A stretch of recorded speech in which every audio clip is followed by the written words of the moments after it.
이번에는 미증시에서 있었던 종목별 메가 이슈들 전해드리는 메가3 시간입니다.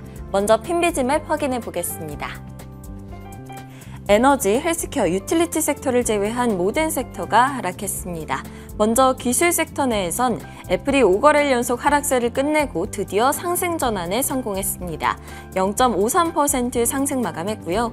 반면 마이크로소프트, 어도비, 엔비디아, AMD 등 다른 기술 섹터 내 대장주들은 모두 하락세를 나타냈습니다.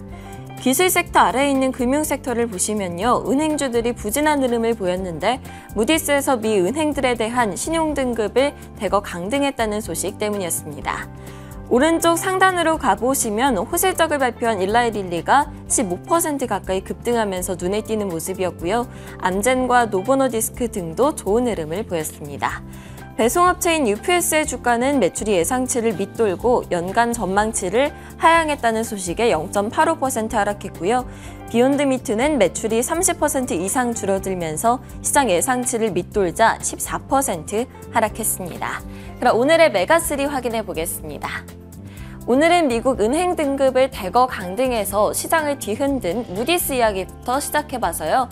장마감 후에 실적을 발표한 리비안, 그리고 마지막으로는 헬스케어주들 소식까지 확인해 보도록 하겠습니다. 먼저 은행주들 소식부터 확인해 보도록 하겠습니다. 무디스가 미국 은행들에 대한 신용 등급을 대거 내렸습니다. 10개 중소은행들에 대해서 등급을 강등을 했고요. US 뱅코프, 스테이트 스트리트, 트루이스트 파이낸셜 등 6개 주요 은행을 등급을 강등 검토 대상에 올렸는데요. 캐피탈원 파이낸셜 등 11개 은행은 등급 전망을 안정적에서 부정적으로 내렸죠. 이 때문에 검토 대상에 오른 은행주들을 포함해서 은행주들의 주가가 전체적으로 장 초반 급락세를 나타냈는데요. 차츰 그 폭을 축소해가는 모습이기는 했습니다. 높은 자금 조달 비용과 상업용 부동산 대출 관련 위험 증가 등이 그 이유로 꼽혔습니다.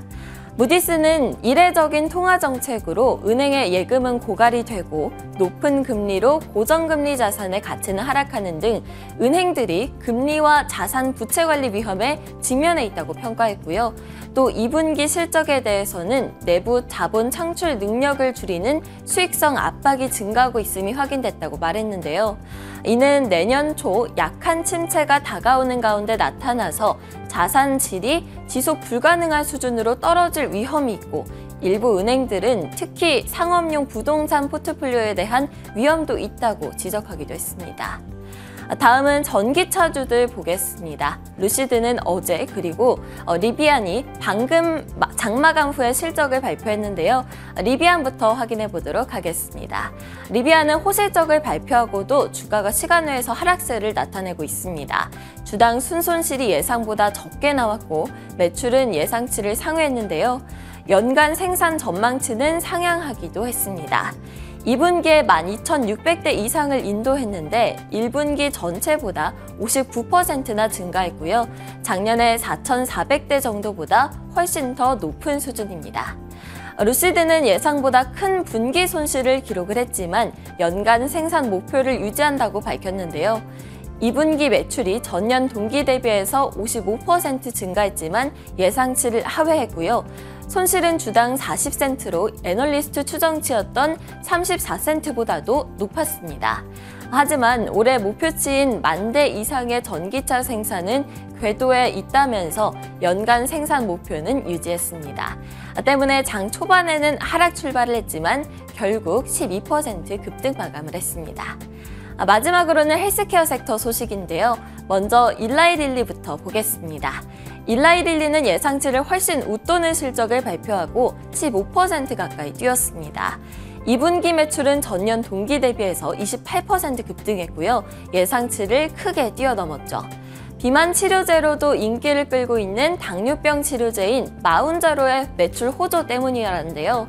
마운자로의 매출은 약물이 도입된 전년 동기 1,600만 달러에 비해서 크게 증가한 9억 7,970만 달러를 기록을 했습니다. 전문가들은 이 마운자로가 역대 가장 많이 팔린 약 중 하나가 될 것으로 예상하고 있습니다. 노바백스는 예상보다 좋은 실적을 발표한 후 장 초반에 급등하다가 4%가량 하락하면서 마감했습니다. 주당 순이익과 매출이 모두 월가의 예상을 웃돌았는데요. 올해 가을에 새로운 코로나19 백신에 대해서 FDA의 허가를 받을 것으로 기대가 되고 있고요. 또 국내에서 노바백스 백신을 제조 중인 SK바이오사이언스와의 협약도 연장한다는 소식이 전해졌습니다. 노보노디스크의 경우에는 비만 치료제인 위고비가 비만 성인의 심장마비나 뇌졸중 위험을 감소시키는 효과가 있는 것으로 나타났다고 밝혔는데요. 이 때문에 17% 급등을 했습니다.